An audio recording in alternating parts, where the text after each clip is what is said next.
안녕하세요. 오늘 저희랑 같이 좀 깊게 파볼 자료는요. 바로 KFT 보험 상품 개발 기획안입니다. 네, 이게 연간 1,200만 건. 이야, 정말 엄청난 규모의 한국 미용의료 시장을 위한 건데요. 새로운 안전망에 대한 구상인 거죠. 맞습니다. 시술은 막 늘어나는데 소비자 보호는 아직 좀 부족하다. 이런 배경에서 나온 계획이에요. 이 기획안 보면서 K뷰티 시술의 어떤 미래, 또 과제들 함께 짚어보겠습니다. 네, 그렇습니다. 지금 사실 미용 시술 받고 나서 문제가 생기면요. 그 원인을 소비자가 직접 밝혀야 되는 그런 어려움이 좀 있고. 아, 입증 책임이 소비자한테 있군요. 네, 그리고 기존 보험으로는 이게 보장받기 어려운 부분도 많고요. 또 의사들 입장에서도 예상치 못한 분쟁은 이게 굉장히 부담이거든요. 그렇죠. 이 기획안은 바로 그 지점, 그러니까 소비자 불안하고 의료진 부담, 이걸 동시에 좀 줄여서 K뷰티 산업 전체의 어떤 신뢰도를 한 단계 높여보자. 이런 목표를 딱 분명히 하고 있는 거죠. 자, 그럼 이 K푸티 보험 가칭이긴 한데 이 구상의 핵심 내용부터 한번 보죠.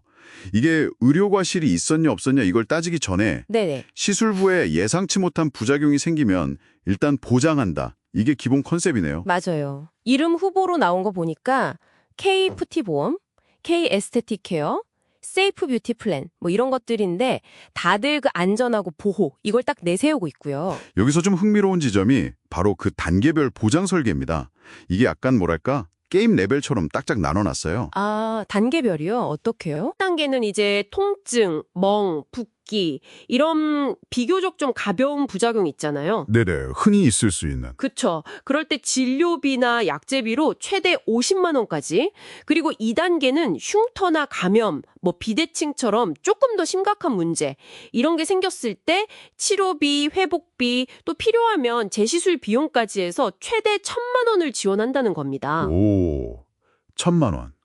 꽤 구체적인 액수인데요. 혹시 이런 금액 설정 기준이나 아니면 뭐 해당 부작용 발생 빈도 같은 데이터가 기획안에 좀 있나요? 아, 기획안 자체에 아주 세부적인 통계까지 나와 있진 않지만요. 아마 업계의 어떤 일반적인 사례나 분쟁 규모 이런 걸 고려해서 설정한 걸로 보입니다. 그렇군요. 이어서 보면 3단계는 이제 의료 분쟁으로 이게 좀 커질 경우에 초기 법률 자문 비용 이걸 최대 200만 원까지 지원하고요. 아, 법률 비용까지? 네. 그리고 4단계는 이제 영구적인 후유장애가 남거나 혹시 정말 만에 하나 사망사고가 발생하면 5천만 원에서 1억 원까지 보상하는 구조입니다. 그러니까 가벼운 문제부터 정말 최악의 상황까지 다 포괄하려는 거죠. 이야, 정말 촘촘하게 설계되어 있네요. 근데 여기에 시술 결과 불만족에 대한 특약, 그러니까 추가 선택 옵션까지 고려한다는 점이 눈에 띄는데요. 이거는 상당히 좀 민감할 수 있는 부분 아닌가요? 맞습니다. 그래서 기획안에서도 이 부분을 굉장히 조심스럽게 다루고 있어요. 결과 불만족, 이건 사실 주관적인 영역이잖아요. 그렇죠. 내가 만족 못하면 불만족인 건데. 네. 이걸 보장하려면 도덕적 해이, 그러니까 쉽게 말해서 보험금을 노리고 악용하는 걸 막는 장치가 꼭 필요하다는 거죠. 그래서 의학적인 필요성에 대한 전문가 판단이라던가 심의위원회 운영, 또 보장 횟수 제한 같은 아주 엄격한 기준을 반드시 만들어야 한다고 강조하고 있습니다. 뭐랄까 소비자 만족과 보험 시스템의 건전성 사이에서 좀 아슬아슬하게 줄타기를 해야 하는 거죠. 그렇겠네요. 자, 그럼 이 보험은 누구를 대상으로 하고 판매는 또 어떻게 할 계획인가요? 국내 고객은 당연하고요. 여기에 연간 한 100만 명 정도로 추산되는 해외 미용 의료 관광객까지 포함해서 아주 넓은 시장을 보고 있습니다. 아, 외국인 환자들까지요? 네. 여기서 아주 전략적인 부분이 나오는데 바로 닥터리워드라는 글로벌 앱 플랫폼을 핵심 판매 채널로 쓰겠다는 거예요. 닥터리워드요?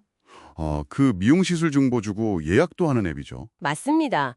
이게 이미 전 세계 한 60개국 이상에서 사용자를 확보하고 있고 정보 제공뿐만 아니라 예약 기능까지 갖춘 그런 플랫폼이거든요. 아하, 그러니까 이미 잠재 고객들이 모여있는 곳에 바로 보험 상품을 얹어서 팔겠다. 이런 전략이군요. 정확합니다. 앱에서 시술 예약할 때 아주 자연스럽게 보험 상품을 노출시키고 또 간편하게 가입하고 결제까지 한 번에 쭉 처리하는 시스템을 구상 중인 거죠. 편리하겠네요. 특히 해외 사용자 같은 경우에는 앱 안에 있는 리워드 포인트 제도 있잖아요. 네. 그거랑 연계해서 가이드를 유도하는 약간 반의무적인 방식까지도 고려하고 있다는 점이 좀 주목할 만해요. 우선 제휴된 한 5,000개 병원을 시작으로 해서 병원에서도 이 앱을 통해서 가입 안내를 하게 될 거고요. 네. 기존 플랫폼이 가진 그 방대한 사용자 기반을 딱 지렛대 삼아서 시장에 빠르게 안착하겠다. 뭐 이런 전형적인 플랫폼 비즈니스 전략이라고 볼 수 있죠. 플랫폼 활용 접근은 참 영리한데요. 근데 아무리 그래도 새로운 보험 상품 출시는 결국 금융당국의 인허가라는 아주 현실적인 벽이 있잖아요. 이 부분은 어떻게 풀어갈 계획일까요? 물론 기획안에서도 이 문제를 제일 큰 허들로 보고 있습니다. 그래서 처음부터 바로 정식보험 상품 허가를 받으려고 하기보다는 기존 상해보험 같은 거에 특약, 그러니까 추가 보장 형태로 붙이는 방안을 우선 고려하고 있어요. 아, 일단 특약으로 시작한다? 네. 또는 닥터리워드 같은 플랫폼이 중심이 돼서 상호 보조 모델, 그러니까 일종의 회원들끼리 돈을 모아서 필요할 때 서로 돕는 공제회 같은 형태죠. 그런 식으로 운영하면서 실제 데이터랑 운영 경험을 쌓는 방안도 제시하고요.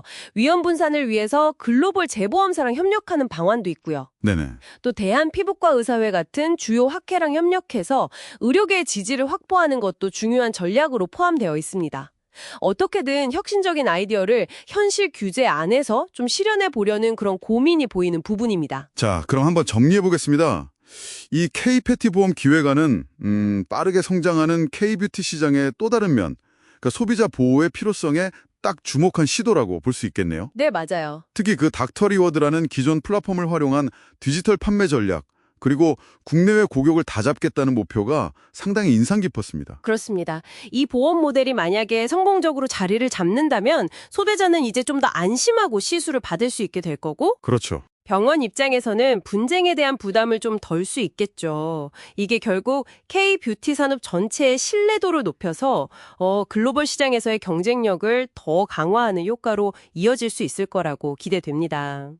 오늘 이야기를 마무리하면서 여러분께 이런 질문을 한번 던져보고 싶습니다. 이 기획안의 또 다른 측면을 보면요. 닥터리워드 플랫폼을 통해서 확보된 보험 가입 고객 데이터, 이걸 활용하는 방안이 나와요. 아, 데이터 활용. 네.